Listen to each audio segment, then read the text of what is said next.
성공회 춘천교회 이한호 신부님이 주간기독교 2011년 7월 23일자에 슬픈 십자가라고 하는 제목으로 글을 기고를 하셨습니다.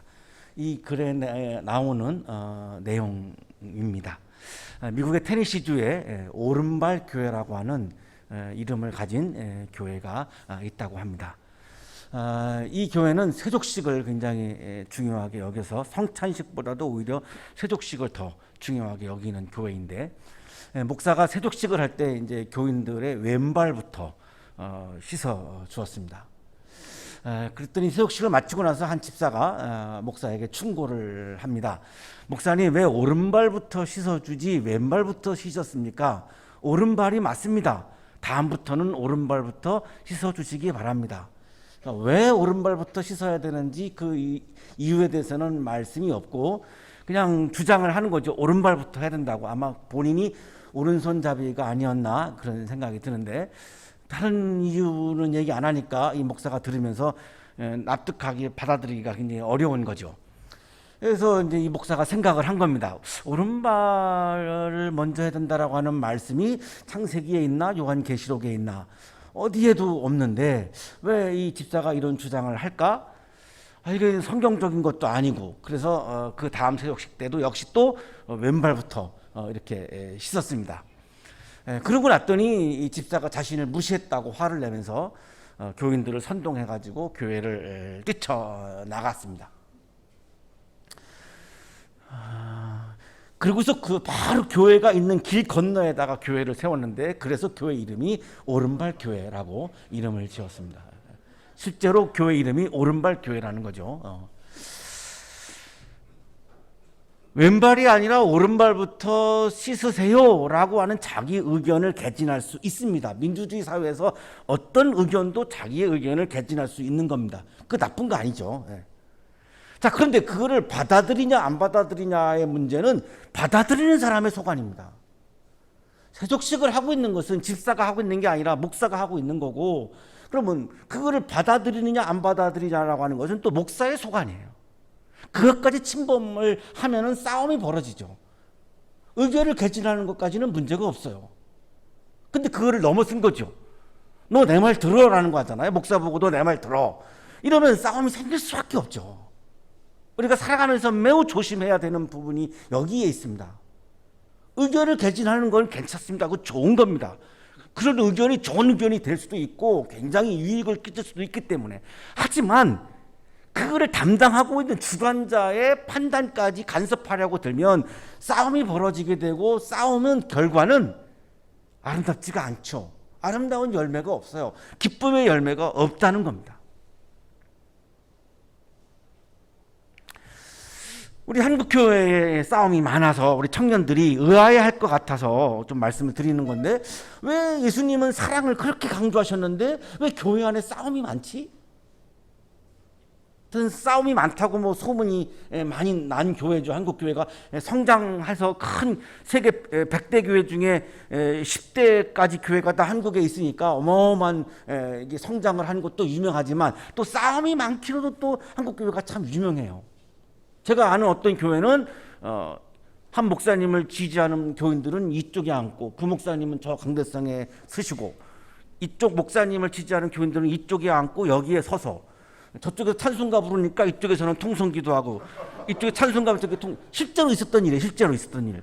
예배가 마치고 나니까 딱 준비했던 강복을 다 꺼내들고 너 나가라고 상대편을 막 이제 치는 이런 광경이 실제로 한국에서 벌어진 사건입니다. 제가 아는 교회예요.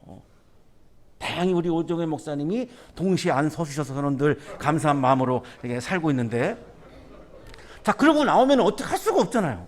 어떻게 할 겁니까? 그냥 싸움이 벌어지는 겁니다. 교회 안에 경찰이 없잖아요. 교회 안에 경찰이 없기 때문에 이게 제지가 안 됩니다. 정리가 안 돼요. 그래서 교회 안에 싸움이 많은 원인 중에 하나가 교회에 경찰이 없고 그런 징계하는 제도가 없어요.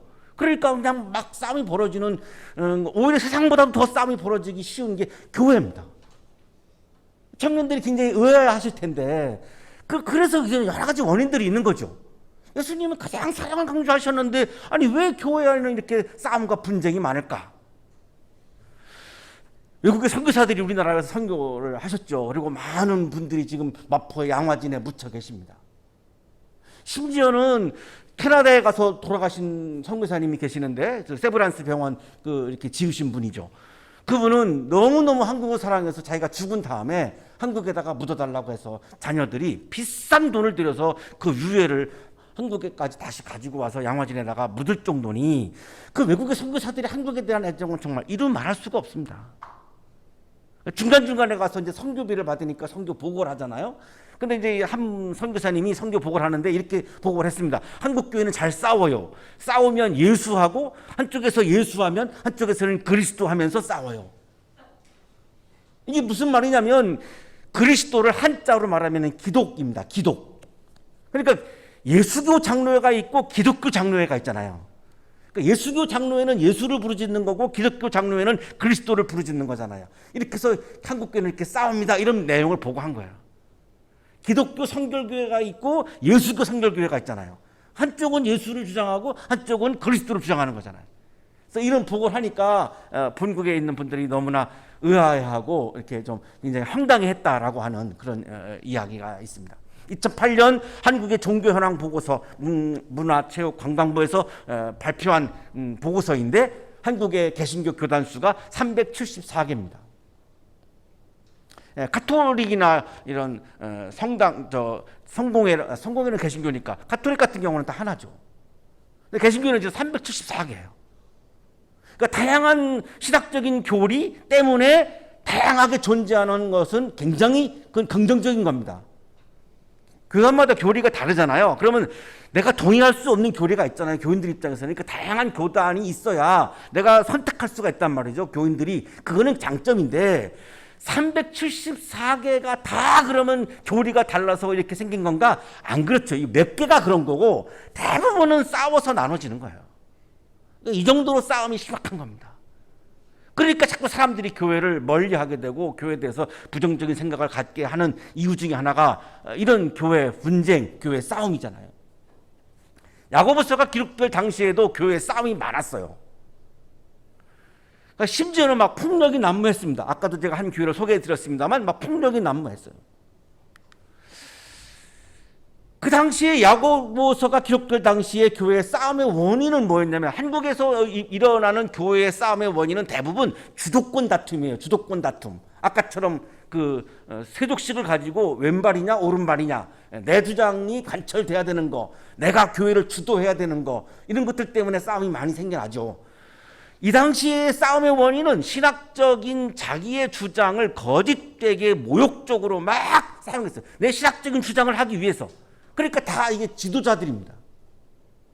지도자들에 의해서 교회 싸움이 생겼습니다. 자, 오늘날에도 교회 싸움은 새신자들에 의해서 이루어지지 않습니다.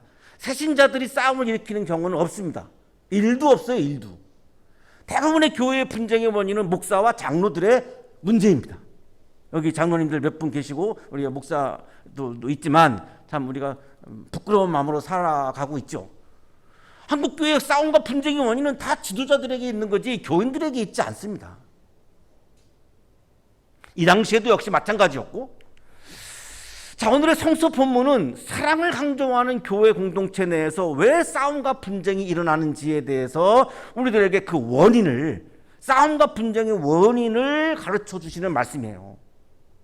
그러니까 왜 교회가 이래서 싸움이 일어나는구나, 우리가 이거를 보면은 알 수가 있고, 그러면서 동시에 이제 여러분의 문제로 우리가 이제 가면, 내가 살아가면서 내가 속해 있는 공동체에서 최소한 싸움을 일으키는 트러블 메이커가 돼서는 안 되겠구나, 이런 것들을 우리에게 알려주는 말씀이에요. 그리스도인이란 평화를 창조해내는 피스메이커로 살아야 되는 사람이지, 왜? 예수님은 싸우지 않았거든요.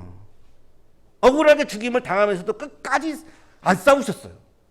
베드로는 막 칼을 빼들고 막 이랬지만 예수님은 말리거든요. 안 된다고. 또 싸움을 또 불러일으키니까. 자, 그분을 우리가 믿고 그분을 우리가 예배하는 우리이니까, 그리스도인이란 최소한 내가 속해 있는 공동체에서 싸움을 일으키는 사람으로 살아가서는 안 된다. 평화를 창조해 나가는 사람으로 살아가야 된다라고 하는 것을 우리에게 가르쳐 주시는 그런 말씀입니다. 야고보서 3장은 위에서 오는 지혜와 땅에서 오는 지혜에 속해 있는 지혜를 구분합니다. 땅에 속한 지혜를 육신에 속한 지혜라고 부르고 악마에게 속한 지혜라고까지 말씀합니다. 야고보서 3장에서. 이 땅에 속한 지혜는 어떤 거냐? 시기심, 경쟁심입니다. 결국은 시기심과 경쟁심이 싸움을 불러일으킨다고 지금 말씀하는 거예요. 그러니까 남이 가지고 있는 거를 내가 시기해서는 안 된다는 거예요. 그리스도인은 남에게 좋은 일이 일어나는 거를 시기하면 안 된다는 거예요. 그걸 죽여야 돼. 그 마음은 죽여야 돼요. 그 다음에 경쟁, 교회는 경쟁이 있으면 안 된다는 거예요. 교회는 사랑하는 곳이지 경쟁은 사랑하는 게 아니잖아요. 교단마다 교단장을 선출하잖아요. 교단장 선거가 벌어지면 경쟁합니다. 그래서 상대방 후보를 막 깎아내리고 그리고 막 돈까지 쓰고 막 이렇게 해서 지금 교단장 선거들이 이루어지잖아요. 제가 속한 교단에서 한번 발제해달라고 그래가지고 야고보서 3장을 제가 얘기했어요. 경쟁하는 건 죄라고. 그러면서 어떻게 우리가 교단 지도자라고 말할 수 있냐고. 경쟁관 제도, 경쟁 구조를 다 없애야 된다고. 교회 내에서도 뭐 장로 뽑을 때 다 경쟁하잖아요. 이거 다 경쟁 구조를 없애야 한다고. 추대로 가야 된다고. 추대로. 가톨릭은 교황 뽑을 때 출마하지 않습니다. 출마하는 자체가 경쟁이니까. 개신교회는 다 출마합니다. 이 경쟁이 죄라고 지금 사고 3장을 말씀하거든요. 왜냐하면 이 경쟁은 반드시 싸움을 일으킨다는 거예요. 분쟁을 일으킨다는 거예요. 위에서 오는 지혜는 순결하다. 천진난만해야 된다는 거예요. 천진난만한 게 위에서 오는 지혜라는 거죠. 아주 음모가 있는 거는 땅에 속하는 지혜. 평화스러운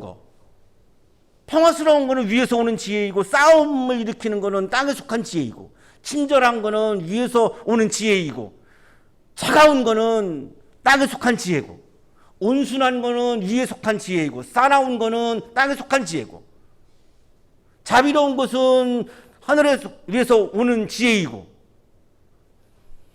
무례한 거, 자기 욕심책이 있는 거, 이기적인 거, 이것은 땅에 속한 지혜고, 편견, 자기 마음대로 막 남의 생각을 막 재단해버리고 남을 막 판단하는 거, 이런 거, 이거는 땅에 속한 지혜이고, 뭐뭐 하는 척 하는 거, 솔직하지 않은 거, 정직하지 않은 거, 이거 땅에 속한 지혜라는 거예요. 야고보서는 위에 속한 지혜와 땅에 속한 지혜를 분명하게 구분을 하면서, 자, 그 중에 아까 평화가 있었잖아요. 4장에 와서 이 평화 부분을 강조하는 거예요. 평화 부분을 강조하면서 그러면 왜 싸움과 분쟁이 일어나느냐, 이 원인이 뭔지를 밝혀야 될 거 아닙니까? 그래야지 평화 쪽으로 갈 거 아니에요. 그래서 말씀하는 거예요. 왜 싸움과 우리가 살아가는 삶에서 분쟁이 일어나는가? 이렇게 말씀하죠. 무엇 때문에 여러분 가운데 싸움이나 분쟁이 일어납니까? 여러분의 지체들 안에서 싸우고 있는 육신의 욕심에서 생기는 것이 아닙니까? 분명하게 말씀하죠. 육신의 욕심 때문이라고. 싸움과 분쟁이 일어나는 것은 육신의 욕심 때문이라고 말씀합니다. 교회 내에서 싸움이 일어나는 원인은 육신의 욕심 때문이라는 겁니다. 그 신앙 때문이 아닌 거예요. 싸우시는 분들은 신앙의 이름으로 막 싸우죠.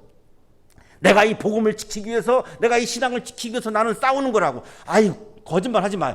그 싸움은 다 육신의 욕심에서 나온다고 성경이 말씀하시는데, 그걸 어떻게 신앙의 이름으로 싸운다고 얘기를 해요. 십자군 전쟁, 이게 어떻게 신앙의 이름으로 한 전쟁입니까? 욕심으로 한 겁니다. 욕심으로. 우리 개신교인들이 정말로 회개해야 되는 역사죠. 십자군 전쟁 이런 거. 욕심에서 난 겁니다. 욕심에서. 여기 욕심이라고 하는 말은 그리스어 해도네를 옮긴 말입니다. 번역한 말입니다. 이 해도네라고 하는 단어는 원래 처음에는 맛이 좋은 거. 오늘 점심이 뭐죠? 메뉴가? 햄버거. 이 햄버거 있다가 먹으면 이제 맛있잖아요. 해도네 하면서 드시면 됩니다. 해도네. 이따가 같이 합창하죠. 해도네 하면서 뭐 건배 이렇게 하는 것처럼 해도네 하면서 먹으면 되는 거예요. 이게 맛있다는 말이에요. 맛있다. 그 다음에 즐거운 거. 우리 채플에 오면 즐거우시잖아요. 한 3분의 1은 즐거우시고 3분의 2는 안 즐거우십니다. 아, 내가 즐겁게 해드려야 되는데. 이 채플이 즐거워야 되는 겁니다. 왜? 내가 하나님을 만나는 장면인데 왜 이게 안 즐거워야 돼? 즐거워야 되는 거죠. 즐거워야 되는 거지. 이게 무슨 막 이게 뭐 막 침울하고 이러는 게 아니잖아요. 이 채플의 자리는 굉장히 즐거운 자리예요. 해도네. 아까 우리 황혜진님 찬양을 들으면서 막 즐겁잖아요. 오늘 특별히 이렇게 피아노 반주가 오늘 막 왜 이렇게 막 꽂히죠? 오늘 피아노 조율을 했나? 예. 오늘 피아노 소리가 막 오늘 저는 굉장히 막 즐거웠어요. 예. 그러다가 시간이 지나가면서 여태까지는 긍정적이었는데 이게 쾌락으로 가요. 개념이 중간에 쾌락으로 이제 가요. 막 욕망이 막 타오르게 하는 거. 예. 이 단어가 오늘날 한국에서도 많이 쓰입니다. 레스토랑 이름, 커피 머신 이름, 와인바 이름, 뭐 회사 이름도 있습니다. 회사 이름도. 굉장히 우리 한국인들이 이런 감각적인 이런 즐거움을 굉장히 좋아하는 거를 우리가 확인할 수 있는데, 블로그 이름도 있습니다. 블로그 이름도. 고대 그리스인들에게 이제 추적을 해보면 해도네는 양면적인 가치가 있었어요. 굉장히 인간의 삶을 풍요롭게 해주는 긍정적인 의미로 사용된 경우도 있습니다. 플라톤, 아리스토텔레스 다 이거 긍정적으로 사용했어요. 진선미에 대한 아주 고상한 즐거움, 내가 진리에 대한 즐거움, 선함에 대한 즐거움, 아름다움에 대한 즐거움, 이거를 플라톤과 아리스토텔레스는 해도네를 사용했습니다. 아까 우리가 찬양을 들으면서 막 즐거운 거, 이게 해도네, 긍정적인 거죠. 아름다움에서 오는 즐거움이죠. 자, 그런데 또 한편으로는 동전의 양면처럼 유격적인 쾌락, 내 사적인 욕심을 채우기 위한 이런 쾌락적인 뜻도 또 사용했어요. 그러니까 아랫대, 덕의 반대말이죠. 신약 성서에는 4번 썼는데 다 긍정적인 의미가 아니라 부정적인 의미로만 쓰여졌어요. 그리스 철학에서는 긍정적인 면이 있고 부정적인 면이 있는데 신약 성서는 다 부정적인 면으로만 쓰여졌어요. 유격적인 쾌락, 이기적인 쾌락, 내 어떤 그 몸의 즐거움을 위한 그런 쾌락. 오늘 야고보서 4장 1절에서 말하는 욕심, 해도내는 역시 부정적인 의미로 쓰고 있는 단어예요. 유격적인 쾌락이 싸움과 분쟁을 일으킨다는 거예요. 내 이기적인 욕심이, 사적인 욕심이 분쟁을 일으킨다는 거예요. 공동체 안에서는 내가 사적인 것을 추구하는 걸 내가 절제해야 되는 거죠. 공동체에서 내가 어떤 지위가 주어졌어요. 직책이 주어졌어요. 그거는 공동체를 위해서 헌신하라고 직책과 권한을 부여한 거지, 공동체 내에서 자기가 사적인 욕심을 채우라고 그 지위를 주고 권한을 부여해 준 게 아니거든요. 그런데 싸움과 분쟁은 어디서 일어나는가? 공동체 전체를 위해서 헌신하기 위해서 직책과 권한을 부여했더니 그거를 자기의 사적인 개인적인 욕심을 위해서 그거를 쓸 때에 싸움과 분쟁이 일어난다는 겁니다. 여러분은 욕심을 부려도 얻지 못하면 살인을 하고, 이 욕심이 계속 자라가면 살인까지 간다는 거예요. 여기 4장 2절에서의 욕심은 에피투미아를 쓰는데 역시 욕망과 욕심을 의미하는 또 다른 단어예요. 해도네랑 똑같은 그런 욕심을 의미하는 건데, 욕심을 부리는 것을 얻지 못하는 것을 좌절된 욕망이라고 말하는데, 내가 욕심을 부렸어요. 근데 이 욕망이 좌절됐어요. 이때 살인까지도 갈 수 있다는 거예요. 실제로 살인이 보였다라고 하는 말씀이 아니라 가상적인 미래의 일을 지금 예견해서 하시는 말씀이에요. 시기와 질투가 증가해가지고 내가 욕망을 얻지 못할 때에 공동체 내에서 내가 사적인 욕심을 계속 부리다 보면 폭력으로 가게 되고 결국에는 살인까지도 갈 수 있다는 거예요. 그 살인이 현실이 된다는 거예요. 우리가 살고 있는 세상에서 살인 사건들을 보면 대부분 다 처음에 그 유격적인 사적인 욕심으로부터 시작된 겁니다. 다. 욕심을 가지고 탐내다가 소유하지 못하면 다툼과 싸움이 일어난다라고 말씀합니다. 탐내어도 가지지 못하면 다투고 싸웁니다. 그러니까 싸움과 분쟁이 일어나는 원인은 이거죠. 유격적인 욕심, 이기적인 욕심, 그 다음에 탐심, 그리고 그 탐내는 걸 내가 가지지 못하기 때문에. 탐내는 거를 가지면은 자기는 싸움을 안 하겠죠. 다른 사람이 싸움을 걸겠죠. 자기는 싸움을 안 하죠. 내가 다 얻었는데 뭐. 그러나 이렇게 해서 싸움이 일어나면, 다툼이 일어나면은 그것은 언제나 공동체에 해를 끼치고 모두를 힘들게 합니다. 나 한 사람의 그 유격적인 욕심 때문에 모든 사람이 피해를 입어요. 이게 다툼과 싸움이 주는 결과이죠. 하지만 우리는 지금도 더 많은 소유를, 더 많은 돈을, 더 많은 지위를, 더 많은 인정받는 것을 꿈꾸고 살거든요.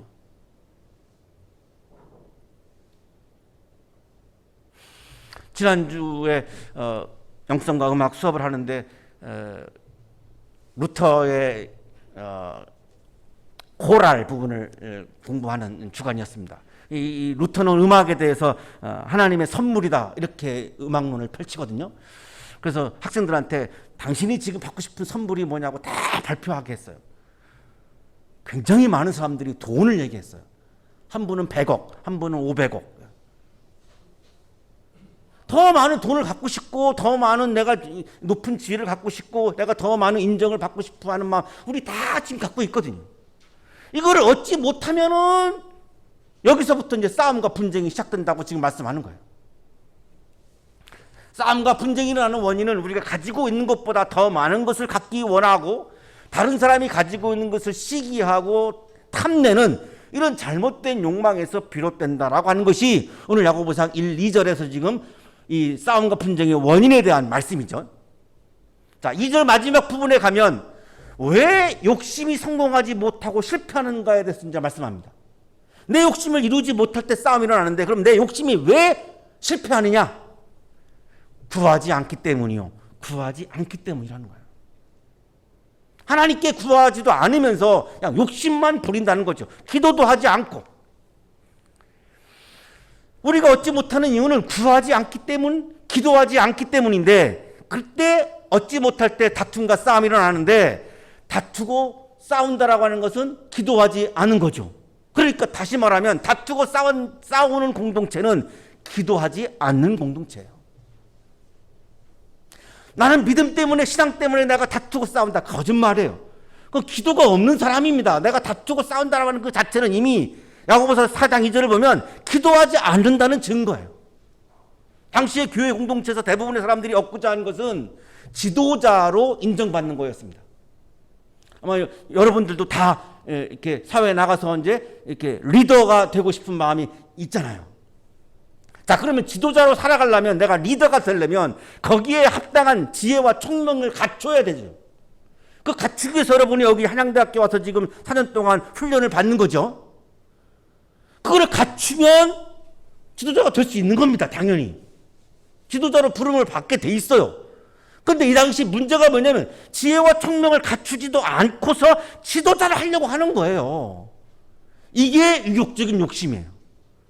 갖춘 사람이 하려고 하는 것은 소명이에요, 소명. 그건 건강한 거예요, 좋은 거예요. 갖추지도 않고서 하려고 하니까 문제가 되는 거죠. 준비를 해야죠. 내가 리더로 살아가려면 준비를 해야죠. 그 리더를 할 수 있는 역량에 대해서 내가 준비를 해야죠. 그냥 되는 것만 중요하게 생각을 해버리면 하나도 준비하지 않고 어떻게 그거를 감당을 해요? 감당할 수가 없죠. 그러면 모든 공동체원들에게 피해가 갑니다. 야고보서는 그 이유를 하나님께 지혜와 총명을 구하지 않았다는 거예요. 뭐는 구했어요? 지도자가 되게 해주세요만 구했어요. 그런데 내가 지도자가 되어서 내가 잘 감당할 수 있도록 지혜와 총명을 주세요는 강구하지 않았다는 얘기예요. 자질과 능력과 이런 거는 하나도 구하지 않고 오로지 자리만 구했다는 거죠. 3절에 가서 욕심을 이루지 못하는 두 번째 이유를 말씀합니다. 구하여도 얻지 못하는 것은 자기가 쾌락을 누리는 데 쓰려고 잘못 구하기 때문입니다. 내가 지도자가 되려고 마음을 먹었다면 나의 자질을 갖출 수 있도록 지혜와 총명을 구해야 되고, 그리고 공동체를 위해서 내가 잘 헌신할 수 있도록 구해야 되는 건데, 그 당시에 사람들은 그 지도자가 되기를 그것만 구하고 오로지 그냥 자기 욕심만 구했다는 거예요. 내가 공동체를 위해서 내가 헌신하게 해달라고 하는 것은 하나도 구하지 않고 오로지 자기 욕심 채우는 거.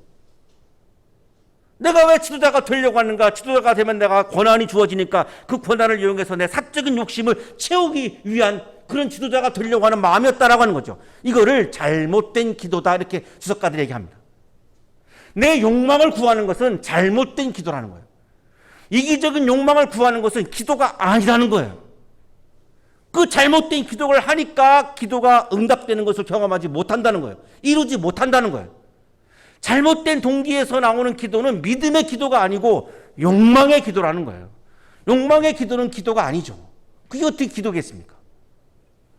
그리스도인은 자신을 높이거나 타락을 채우려는 욕망이 아니라 진실한 마음으로 위에서부터 오는 지혜를 간구해야 되는 거죠. 그러면 기도 응답 반드시 받는다는 거예요. 하나님으로부터 오는 지혜를 간구하지 않고 땅에 속한 지혜를 간구하는데 그게 어떻게 응답되겠어요? 응답될 수가 없죠. 하나님은 그 기도에 대해서 관심 갖지 않으십니다. 말도 되지 않기 때문에. 야고보서는 모든 즐거움, 쾌락이 다 잘못되었다고 말씀하지 않습니다. 여러분, 즐거움을 주는 장소에 가시잖아요. 코로나 전에는 클럽도 가셨잖아요. 거기 가면은 막 즐겁잖아요. 그게 나쁘다고 말씀하지 않아요, 성서는. 그게 아니라 그 즐거움은 자체가 문제가 아니라 하나님의 영광을 목표로 하지 않는 즐거움이 문제라는 거예요. 이기적인 즐거움, 나의 욕망을 채우려고 하는 즐거움, 그게 문제이지 그 즐거움 자체, 쾌락 자체가 문제라고 말씀하지 않아요. 그건 우리가 살아가면서 필요합니다. 우리 특히 청년들에게는 필요합니다. 중요합니다. 그게 왜 나쁩니까? 엄숙해지시는 거 보니까 자꾸 옛날 갔다 오셨던 걸 지금 떠올리시는 같은 분위기인데 괜찮아요. 죄책감 갖지 말아요. 그거 괜찮은 거예요. 예. 아니 그게 뭐 법적으로 걸리는 장소입니까? 거기가 클럽이? 다 합법화된 장소인데 거기 간 거 자체가 뭐가 문제입니까? 아니라는 거예요. 하나님의 영광과 무관한 오로지 자기 이기적인 욕심을 채우려고 하는 쾌락과 즐거움을 지금 문제라고 말씀하는 거죠. 모든 기도가 다 하나님을 기쁘게 하는 기도가 아닙니다. 자, 오늘 우리가 말씀에서 깨달은 중요한 결론 중에 하나는 모든 기도가 그냥 기도하라고 해서 다 하나님께 합당하고 하나님을 기쁘게 하는 기도가 아니라는 거예요. 내 이기적인 욕망을 간구하는 그 기도는 하나님을 기쁘게 하는 기도가 아니라는 거예요. 성서에 계시되어 있는 하나님의 뜻과 일치하는 기도만이 하나님을 기쁘게 해드리는 기도라는 거예요. 성서에 기록되어 있는 주님의 말씀과 합치되는 기도를 하는데 어떻게 응답을 안 받아요? 어떻게 내가 트러블 메이커가 되어가지고 싸움꾼이 됩니까? 어떻게 내가 공동체에 싸움을 일으켜가지고 이런 아주 악한 사람으로 내가 지목되겠습니까? 욕망을 간구하는 기도를 하는 분들이 싸움을 일으키는 사람이 되는 거죠. 현재 내가 하나님께 드리는 기도가 내 욕망을 구하는 기도인가? 하나님의 말씀과 합치하는 기도인가? 한번 우리가 되돌아봐야 하는 거죠. 사랑하는 한양 가족 여러분, 그리스도인은 유욕적인 쾌락을 추구하는 욕심에 빠지지 않도록 늘 조심해야 합니다. 나도 모르게 자꾸만 넘어갈 수밖에 없습니다. 사람이기 때문에. 죄책감 갖지 마시고 죄책감 갖지 말아요. 당연한 겁니다. 인간은. 자꾸만 그렇기 때문에 내가 조심해야 되는 거죠. 긴장해야 되는 거죠. 영적인 긴장이죠. 영적인 긴장을 위해서는 말씀 읽어야 되고 기도해야 되고 채플에 오셔서 말씀 훈련 받으셔야 되는 거죠. 그래야 자꾸만 내가 영적으로 긴장을 할 수 있죠. 욕심에 빠지지 않도록 늘 조심해야 하고 나의 기쁨만 중요하게 여기고 타자의 기쁨을 중요하게 여기지 않는 이기적인 욕심을 품으면 싸움과 분쟁에 휘말릴 수밖에 없어요. 그러면 내가 원하는 것을 얻는 일에도 내가 실패하고 좌절해요. 나의 삶이 피곤해지고 황폐해져요. 영적인 기쁨을 다 상실해버립니다. 하나님께서 원하시는 것을 얻기 위해서 노력하고 기도하고 최선을 다해서 하나님께서 원하시는 것을 얻는 그 길을 내가 오늘도 일상 속에서 최선을 다해서 걸어갈 때에 여러분의 삶에 진정한 열매가 가득하고 영적인 기쁨이 가득할 수 있습니다. 아름다운 열매와 영적인 기쁨이 충만한 계절이 되시기를 간절히 축원합니다. 거룩하신 주님, 한 학기가 깊어지고 깊어져서 이제 학기 말을 향하여 달려가고 있습니다. 이번 학기에 우리 모두는 좋은 열매를 간구하고 있습니다. 내가 간구하는 열매가 하나님이 기뻐하시는 열매인지, 내 이기적인 욕망의 차원의 열매인지 오늘도 우리가 묵상하게 해주시고, 하나님이 기뻐하고 원하시는 것을 오늘도 간구하는 기도를 통해서 하나님을 만나는 경험을 하게 해주시고, 하나님이 기뻐하시는 것을 간구해서 우리가 얻음으로 우리에게 기쁨이 가득하여 그 기쁨을 다른 사람들한테 전하고 오늘도 평화를 창조해가는 멋진 그리스도인으로 살게 해 주옵소서. 예수 그리스도의 이름으로 기도하옵나이다.